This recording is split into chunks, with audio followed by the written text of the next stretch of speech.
When people struggle with recall on this exam, it is rarely because they never learned the material, but because pressure and volume interfere with retrieval.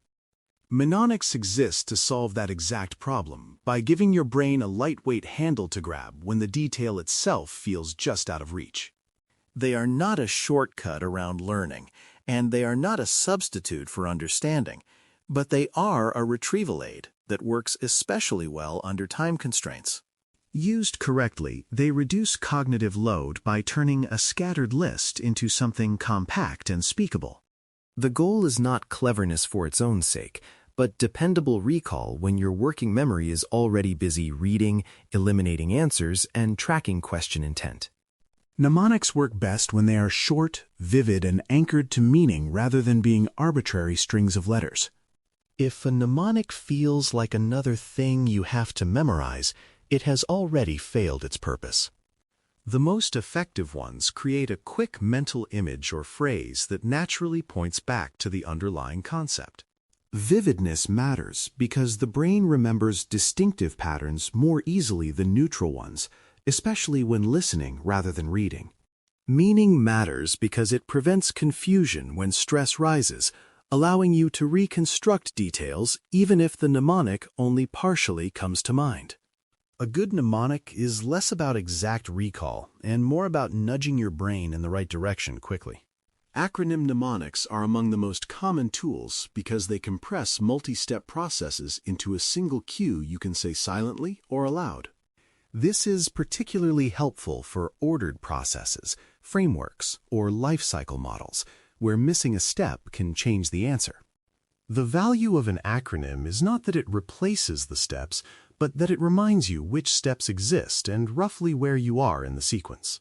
Once recalled, understanding fills in the detail behind each letter. This is why acronyms tied to well-understood processes tend to hold up better than acronyms learned in isolation. The acronym opens the door, but comprehension walks you through it. Chunking works on a different principle by reducing how many items your brain has to track at once. Working memory can only hold a limited number of elements, so grouping related items into smaller sets makes recall more reliable. Instead of remembering 10 disconnected things, you remember 3 groups, each of which contains a few related elements. This is particularly effective for long lists of controls, categories, or requirements that naturally cluster. Chunking does not change the content at all. It simply reorganizes how you approach it mentally. On an exam, chunking often shows up as recognizing which group an answer belongs to before evaluating whether it fits. Association mnemonics link new or abstract terms to familiar ideas without changing their meaning. The key rule here is that the association should be directional, meaning it points you toward the concept but does not redefine it incorrectly. A good association acts like a reminder tag, not a replacement definition. This is especially useful for governance, risk, and management concepts that are abstract and easy to blur together.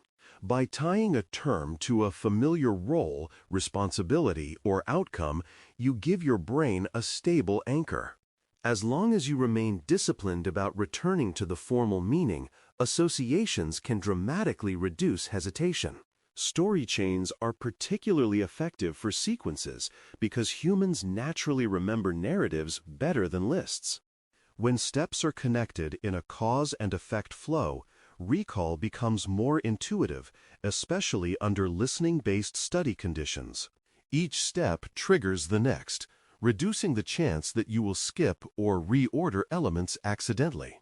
The story does not need to be elaborate, but it does need a clear progression that mirrors the real process. This approach works well for incident response phases, life cycle models, and recovery sequences. The power of a story chain is that it preserves order without requiring rote memorization. Spatial memory techniques are often taught visually, but they can be adapted for audio by using consistent verbal route cues. Instead of imagining rooms or locations, you imagine a repeated spoken journey with fixed waypoints. Each waypoint becomes associated with a concept or step, and the order of the route preserves sequence. When you replay the route in your head, the items surface in the correct order. This is especially helpful for learners who rely heavily on audio and do not benefit as much from diagrams. Consistency matters more than creativity here, because the same verbal route must be reused reliably to avoid confusion. First letter patterns are simple but powerful, especially for recalling categories and high-level groupings.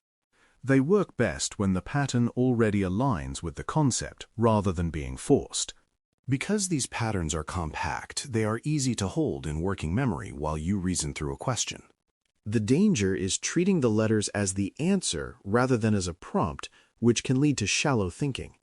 Used properly, first letter cues help you quickly confirm whether an option covers all required components or is missing something important.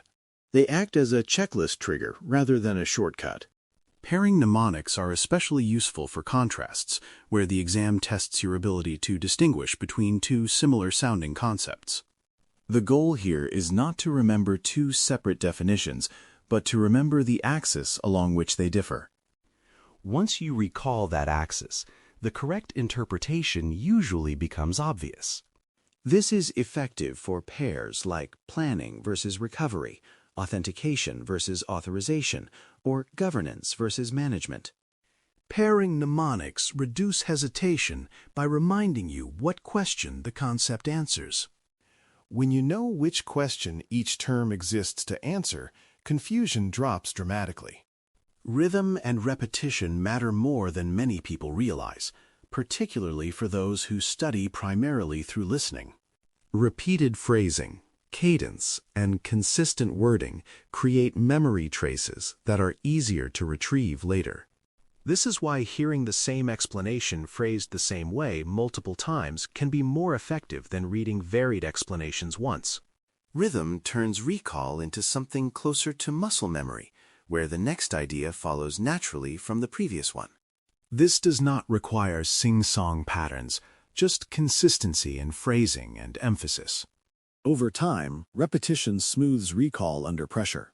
There is a real risk in overusing mnemonics, especially when multiple ones overlap or sound similar. When that happens, recall can collapse instead of improve because cues trigger competing memories. This is why restraint matters more than creativity. Not every list needs a mnemonic, and not every distinction benefits from one. If you find yourself hesitating between mnemonics, that is a signal to step back and reinforce understanding instead. Mnemonics should reduce friction, not introduce a second layer of uncertainty. Mnemonics are most effective when they reinforce concepts you already understand, rather than attempting to replace understanding entirely. If you cannot explain a concept without the mnemonic is doing too much work. The exam is designed to test reasoning, not recall alone, so understanding must always come first. A mnemonic should feel like a gentle reminder, not a crutch. When paired with comprehension, mnemonics speed up decision-making rather than replacing it. Choosing one mnemonic per list or concept is an underrated discipline that prevents collisions and mixed recall. Multiple mnemonics for the same material may feel helpful during study, but they often compete under exam conditions. Selecting one reliable cue and sticking with it builds consistency and confidence. Over time, that single cue becomes strongly associated with the concept and is less likely to fail under stress. Simplicity is a strength here, not a limitation. The most important takeaway is that mnemonics are lightweight recall supports, not the foundation of your knowledge. They work best when they are short, meaningful, and paired with a solid grasp of why the concept exists and what decision it supports. When you treat them as retrieval aids rather than memory replacements, they reduce cognitive strain and free up mental energy for analysis. Used sparingly and consistently, they help you navigate lists, sequences, and contrasts without panic. In the end, mnemonics do not make you smarter, but they do make what you already know easier to access when it matters most. Thanks for listening. For more audio courses, daily newsletters, and more, please visit baremetalcyber.com.